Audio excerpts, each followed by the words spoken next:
Hai Storycutters, balik lagi dengan saya di channel Storycut. Di video kali ini saya akan membahas alur cerita dari Little Mom. Masih di series Little Mom, rahasia besar Naura yang ia tutupi dari semua orang. Di part yang kedua ini, kami merangkum episode yang kelima hingga ke-8. Kalau kalian belum nonton part yang pertama, silahkan tonton di video sebelumnya. Baiklah teman-teman, dalam beberapa waktu ke depan, Storycut akan menemani kalian untuk membahas seluruh alur cerita dari film yang berjudul Little Mom.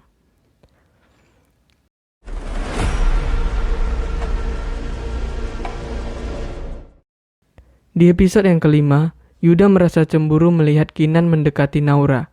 Ia pun mengatakan bahwa ia adalah calon suami Naura. Yuda mengatakan seperti itu agar Kinan menjauhi Naura. Namun berbeda dengan Naura, ia kesal. Naura menentang perkataan Yuda tadi. Menurutnya, dengan Yuda mengatakan hal seperti itu, maka akan semakin mempersulit mereka. Sepulang dari pantai, di perjalanan, Naura mencoba gaun pengantin di sebuah butik, yang ternyata butik itu milik sepupunya Widi. Foto Naura mencoba gaun pengantin pun tersebar, yang membuat semua teman-temannya semakin mencurigai bahwa Naura hamil. Tia, yang merupakan salah satu sahabatnya Naura pun menghubunginya. Ia speaker panggilan telepon itu agar mereka yang ada di sana mendengar penjelasan Naura. Mereka semua meminta Naura membuktikan lagi bila ia memang tidak hamil. Kali ini bukan pakai test pack, tapi dengan memanjat wall climbing sampai ke atas. Naura pun melakukan permintaan mereka dengan Yuda yang ikut memanjat juga. Naura berhasil membuat mereka semua percaya, namun Kinan marah besar, karena menurutnya itu hal yang konyol, karena tidak perlu membuktikan apapun dan kepada siapapun. Wall climbing tentu saja membuat kandungan Naura bermasalah. Ia langsung mengecek kandungannya yang untungnya kandungannya itu baik-baik saja. Naura pulang ke rumah bersama Yuda. Saat itu, kebetulan anak dalam kandungan Naura bereaksi, jadi Naura pun mengizinkan Yuda untuk memegang perutnya. Ia pun memberitahu kepada Yuda bahwa dari hasil USG, anak mereka berjenis kelamin perempuan. Setelah itu Naura masuk ke kamarnya. Naura memeriksa tasnya, namun ia menjadi panik melihat buku diary-nya yang tidak ada di dalam tas. Ia pun langsung menghubungi Yuda dan kembali ke tempat wall climbing, karena mungkin saja bukunya terjatuh saat di wall climbing. Kinan yang masih berada di wall climbing menghampiri mereka untuk menawarkan diri membantu mencari buku Naura, namun mereka menolak. Bagaimana Naura tidak panik, ia selalu menulis semuanya di buku diary miliknya itu, termasuk mengenai perasaannya, permasalahannya dengan Yuda, serta kehamilannya. Apabila buku diary tersebut jatuh ke tangan orang yang salah, maka semua rahasia yang selama ini ia sembunyikan akan terbongkar. Naura mencari-cari sampai ke dalam toilet. Selin, Widi, Kiki melihat itu lalu mengunci Naura di dalam toilet. Kiki entah mengapa berbaik hati. Ia mendatangi Kinan dan Yuda yang sedang berantem, untuk memberitahu mereka bahwa Naura terkunci di dalam toilet. Yuda, Kinan, dan Kiki mengeluarkan Naura dari dalam toilet itu. Namun Selin dan Widi merasa kecewa melihat Kiki berada di sana. Mereka kesal menganggap Kiki saat ini seperti berada di pihak Naura. Kiki bersikap seperti itu ternyata karena ialah yang menemukan buku diary Naura, yang berarti Kiki sudah mengetahui kehamilan Naura. Di dalam buku diary itu juga terdapat hasil USG Naura. Namun hasil USG itu tiba-tiba tidak ada di dalam buku diary tersebut. Kiki panik dan langsung kembali ke hotel untuk mencarinya. Foto hasil USG itu ditemukan oleh Selin dan Widi yang kebetulan Kinan juga sedang lewat. Namun untungnya, saat mereka ingin melihatnya, foto itu terbang ke arah pantai. Saat ingin melihat hasil USG milik siapa itu, Selin dan Kiki sempat saling menarik foto tersebut yang membuat bagian nama yang tertera di sana terkoyak, sehingga mereka menganggap bahwa itu adalah hasil USG ibunya Naura. Foto hasil USG tersebut pun dijadikan Kinan sebagai alasan untuk menemui Naura. Mereka bertemu di pantai. Kinan meninggalkan Naura sebentar, dengan alasan ingin ke toilet. Padahal sebenarnya, Kinan sedang berlatih untuk mengutarakan perasaannya terhadap Naura. Saat kembali, Naura sudah tertidur. Namun tiba-tiba Yuda datang membuat keributan. Yuda terus mendesak Kinan untuk mengungkapkan perasaannya kepada Naura, agar Naura mengerti bahwa Kinan punya perasaan yang lebih dari teman. Naura, Gue sayang sama. Dan di episode yang ke-6, saat itu Kinan masih tidak punya keberanian untuk mengutarakan perasaannya yang sebenarnya. Meski demikian, persaingan antara Yuda dan Kinan masih terus berlanjut untuk mendapatkan hati Naura. Tiba-tiba Kiki menghubungi Naura untuk mengajaknya bertemu karena diarinya ada bersama Kiki. Naura pun meminta Yuda untuk menyusulnya. Saat Kiki ingin pergi menemui Naura, Selin merasa curiga dengan buku bersampul pink yang ada di tas Kiki. Di perjalanan, Kiki merasa ada yang mengikutinya. Yang ternyata itu adalah pekerja sepupunya Widi, yang disuruh oleh Selin dan Widi untuk mengambil tas Kiki. Saat sedang mengejar copet, Kiki bertemu dengan Kinan yang kebetulan sedang lewat dan membantunya mengejar copet juga. Karena mereka tidak dapat menangkap copet itu, Kiki pun memutuskan untuk melaporkan orang itu ke kantor polisi. Untungnya Kiki sudah mengganti sampul buku Naura dan menyembunyikan buku itu di toko buku. Karena sudah kebetulan bertemu dengan Naura, Kinan pun meminta sedikit waktu Naura yang ternyata untuk memberikannya kado Sweet 17. Kinan memberikan Naura gelang long distance, yang tiap kali disentuh, gelang itu akan bergetar untuk jarak sejauh apapun. Agar saat mereka saling rindu, mereka dapat menyentuh gelang itu. Di tengah itu, tiba-tiba Yuda pun datang untuk memberikan buku diary yang diambilnya dari toko buku tadi. Sekarang, hanya tinggal ada Naura dan Yuda. Yuda memberikan gaun pengantin sebagai bukti keseriusannya terhadap Naura. Naura memberitahu Kinan mengenai baliknya ia dengan Yuda. Mendengar itu, Kinan merasa kecewa terhadap keputusan Naura itu. Bukannya karena perasaannya terhadap Naura, tetapi ini lebih kepada kekhawatirannya terhadap Yuda yang akan menyakiti Naura lagi. Namun tampaknya Naura sudah yakin menganggap ini adalah keputusan yang tepat. Yuda memang baru menunjukkan setengah dari keseriusannya, tapi ya lumayan lah daripada enggak sama sekali. Yuda berpura-pura bahwa ia sudah memberitahu orang tuanya mengenai Naura. Ia juga meminta seseorang untuk menyamar sebagai ayahnya. Yuda mengatakan bahwa besok pagi ia bersama orang tuanya akan datang ke rumah Naura. Namun saat sudah lama menunggu, Yuda dan orang tuanya tak kunjung datang. Orang tua Naura datang ke rumah Om Yuda untuk memastikan keberadaannya, namun ternyata Yuda tidak ada di sana. Ia sudah pergi ke Jepang. Ketakutannya lebih besar daripada cintanya terhadap Naura. Naura dan orang tuanya sempat percaya akan keseriusan Yuda, namun kini Yuda menghancurkan kepercayaan mereka lagi. Yuda terus-terusan keluar dari masalah yang ia timbulkan ini. Naura merasa tidak terima. Ia ingin menyusul Yuda, namun orang tuanya melarang. Sekarang mereka sudah tidak punya hubungan lagi dengan Yuda. Mengenai perasaannya yang menyakitkan ini, ia pun menceritakan kepada Kinan tentang kepergian Yuda. Kinan merasa khawatir dan langsung mendatangi Naura ke Bali. Sesampainya di Bali, ternyata Naura sedang dirawat di rumah sakit. Di atap rumah sakit, Kinan mengambil kesempatan untuk menyatakan perasaannya terhadap Naura. Perasaan lebih dari sahabat yang selama ini ia pendam. Dan di episode yang ke-7, Naura kaget karena selama ini baginya Kinan tidak lebih dari sahabat terbaiknya. Ia mengatakan tidak mau lagi ketemu dengan Kinan.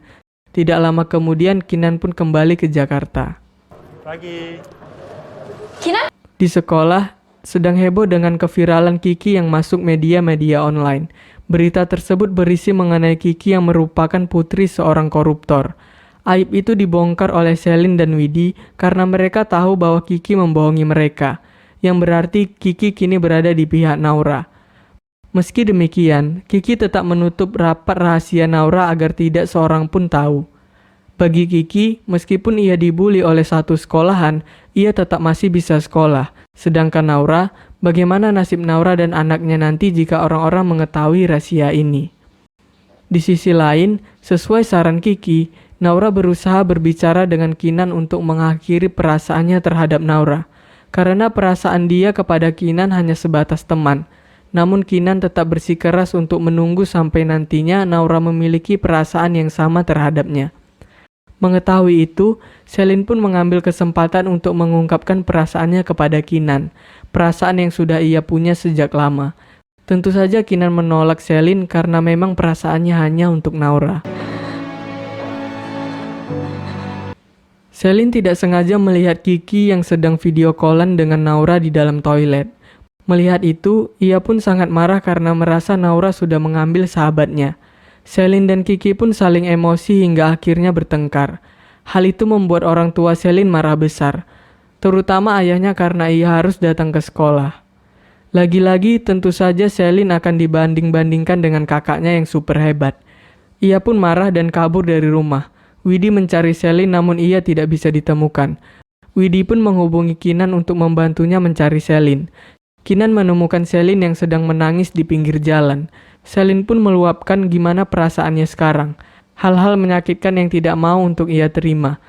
Kinan berusaha menenangkan Selin dalam pelukannya. Di sisi lain, Kinan terus berusaha untuk mendapatkan hati Naura. Ia mengirimkan Naura hadiah, namun sayangnya tiap barang pemberiannya dikembalikan lagi oleh Naura. Naura cemas. Ia takut menyakiti Kinan jika suatu saat nanti Kinan mengetahui kondisinya yang sebenarnya. Ia juga tidak mau seperti seolah memberi harapan kepada Kinan, karena memang ada hal yang membuat mereka tidak bisa bersama. Kiki pun menyarankan kepada Naura untuk berpura-pura bertunangan dengan Yuda. Ia pun akan membantu Naura untuk mengedit foto Naura dan Yuda untuk diposting agar seolah mereka benar-benar bertunangan. Hal ini dilakukan agar Kinan tidak lagi menaruh harapan kepada Naura. Berita pertunangan itu pun dengan cepatnya menyebar di sekolahan mereka. Melihat itu, tentu saja Kinan merasa kecewa terhadap keputusan Naura itu. Baginya, ia tidak masalah jika Naura menolaknya, asalkan Naura tidak balikan dengan Yuda. Sebenarnya Naura pun merasa bersalah kepada Kinan, namun daripada nantinya lebih menyakiti Kinan, ini adalah keputusan yang tepat untuk diambil. Ibu Kinan memaksanya untuk pergi ke Bali bersama ayahnya, namun Kinan bersikeras menolak karena kebenciannya terhadap ayahnya. Namun ternyata, salah satu hadiah yang Kinan ingin kirimkan kepada Naura belum terkirim. Ia pun ingin memberikan hadiah itu secara langsung kepada Naura. Akhirnya ia pun menerima tawaran dari orang tuanya untuk pergi ke Bali. Ayah Kinan menjelaskan kejadian yang sebenarnya mengenai hubungannya dengan ibu Kinan dan istri barunya, yang ternyata dapat mengubah pandangan baru Kinan terhadapnya, yang menjadikannya sesosok laki-laki yang baik di mata Kinan. Selin dan Widi melihat Kiki yang sedang berbelanja perlengkapan bayi.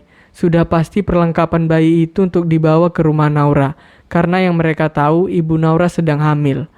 Mereka pun meletakkan ponsel ke dalam tas Kiki. Ponsel itu terhubung sambungan telepon dengan mereka, yang supaya nantinya mereka dapat mendengar percakapan antara Naura dan Kiki. Untungnya, sebelum Naura membahas mengenai rahasia kehamilannya kepada Kiki, Kiki membuka tasnya dan melihat telepon itu yang kemudian segera ia matikan. Sehingga Selin dan Widi tidak sempat mendengar mengenai rahasia kehamilan Naura itu. Di tempat yang lain, Yuda yang berada di Jepang ingin mengirim pesan suara kepada Naura mengenai anak mereka. Tanpa disengaja, Ibu Yuda mendengar itu saat ingin masuk ke kamar Yuda. Hal itu membuat Ibu Yuda mengalami serangan jantung dan mengakibatkan ibunya meninggal dunia. Mama udah gak ada, yuk. Naura yang sedang berada di rumah sendirian mengalami pendarahan yang menandakan ia akan segera melahirkan. Tidak butuh waktu lama, orang tuanya pun datang untuk membawanya ke rumah sakit. Namun di dalam perjalanan, ternyata mobil yang mereka kendarai mogok. Kinan yang kebetulan sedang lewat pun berhenti dan menawarkan bantuan untuk mengantar mereka ke rumah sakit. Lantas, apakah Kinan melihat bahwa perempuan hamil yang ingin melahirkan itu adalah Naura? Episode yang ke-8, saat itu kejadian sedang hujan.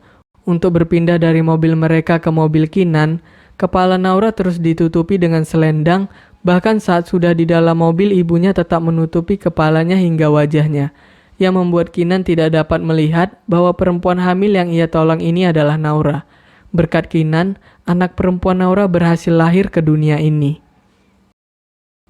Kinan yang masih ingin menemui Naura mendatangi restoran milik orang tuanya, karena di rumah ia tidak ada. Pelayan di sana pun mengatakan bahwa kemungkinan Naura sedang bersama ibunya yang baru saja melahirkan. Kinan pun langsung mendatangi rumah sakit yang disebutkan tadi. Namun di sana nama ibu Naura tidak terdaftar. Kebetulan di sana ada Kiki juga. Ia pun memberi pengertian kepada Kinan agar lebih sabar sampai nanti Naura menghubunginya. Beberapa saat kemudian, Kinan bertemu dengan seorang bapak yang ia tolong tadi, yang berarti ini adalah ayahnya Naura. Kondisi putri Naura tidak terlalu baik. Dia lahir prematur dan ada kelainan pada ususnya, jadi harus segera dioperasi. Berhubung mereka menggunakan BPJS, maka harus menunggu antrian operasi. Sedangkan untuk non-BPJS, mereka tidak punya cukup biaya. Mendengar itu, Kinan berinisiatif untuk meminta bantuan ayahnya, karena ayahnya pemegang saham rumah sakit itu. Meski ia tidak tahu bahwa yang diceritakan bapak itu adalah putrinya Naura, ia tetap membantu dengan tulus. Berkat kebaikan Kinan, seluruh biaya operasi hingga pengobatan setelah operasi ditanggung oleh pihak rumah sakit. Yuda yang seharusnya menemani Naura melahirkan anaknya, namun ia bahkan tidak tahu kalau putrinya sudah lahir ke dunia. Sekarang Yuda bersama ayahnya ingin menghabiskan sementara waktu di Bali. Yuda yang merasa bersalah terhadap Naura, memberanikan diri untuk datang ke rumah Naura. Masih baru turun dari taksi, ia bertemu dengan Kiki yang langsung mendorongnya untuk masuk ke dalam taksi lagi. Di dalam taksi, Kiki memarahi Yuda habis-habisan mengenai perlakuan kejamnya terhadap Naura dan orang tuanya. Namun setelah mengetahui kehamilan Naura, Kiki pun memberitahu Yuda mengenai Naura dan anaknya. Kiki juga membawa Yuda ke rumah sakit untuk melihat kondisi putrinya. Di rumah, Yuda memberitahu ayahnya mengenai penyebab kematian ibunya. Ibunya yang sebenarnya syok karena mendengar bahwa Yuda menghamili Naura. Mendengar itu, ayahnya marah besar. Bahkan saat di perjalanan untuk pergi ke Jepang, ayahnya masih tidak bisa memaafkan Yuda atas kesalahan yang ia buat. Ia merasa malu karena anaknya melakukan hal semacam ini. Bagaimana nantinya orang-orang melihat keluarganya jika Yuda menikahi Naura? Tidak lama kemudian, mobil mereka dihantam truk yang mengakibatkan mobil mereka terbalik. Yuda berhasil diselamatkan, namun ayahnya tidak, karena mobil itu sudah terbakar. Di sisi lain, Naura yang sedang berbahagia memberi nama anaknya Mili, yang artinya adalah kekuatan. Naura, Kiki, dan orang tuanya sudah mengetahui nama dari orang yang menolong Naura dan anaknya, yaitu Kinan. Namun Naura dan Kiki berpura-pura bahwa mereka tidak mengenal Kinan. Tapi ini seperti bom waktu. Cepat atau lambat, Kinan akan mengetahui semuanya. Naura pun menghubungi Kinan untuk mengajaknya bertemu. Saat bertemu, ia langsung berlari untuk memeluk Kinan lalu kemudian mengucapkan terima kasih. Hal itu membuat Kinan kebingungan. Ia tidak mengerti apa yang dimaksud oleh Naura. Kinan juga bercerita bagaimana ia yang masih ragu untuk menjalani komitmen dan relationship. Ya, namun mungkin saja bisa kalau dijalani bersama Naura. Kinan juga sudah mengetahui bahwa Naura hanya berpura-pura bertunangan dengan Yuda. Setelah itu, Kinan bertemu ayahnya. Mereka membicarakan mengenai bayi prematur yang ia tolong. Ayahnya juga memberitahukan bahwa perempuan yang melahirkan itu masih sangat muda. Ia juga berasal dari sekolah yang sama dengan Kinan. Namanya adalah Naura. Mendengar itu, Kinan sangat kaget. Lalu apakah kenyataan itu mengubah perasaan Kinan terhadap Naura? Apakah Kinan akan menyebarkan rahasia Naura ini? Saksikan lanjutan kisahnya di part yang selanjutnya. Baiklah teman-teman, kalau kalian suka dengan alur cerita series Little Mom ini, jangan lupa like, komen, dan subscribe channelnya Storycat. Sampai jumpa di video selanjutnya.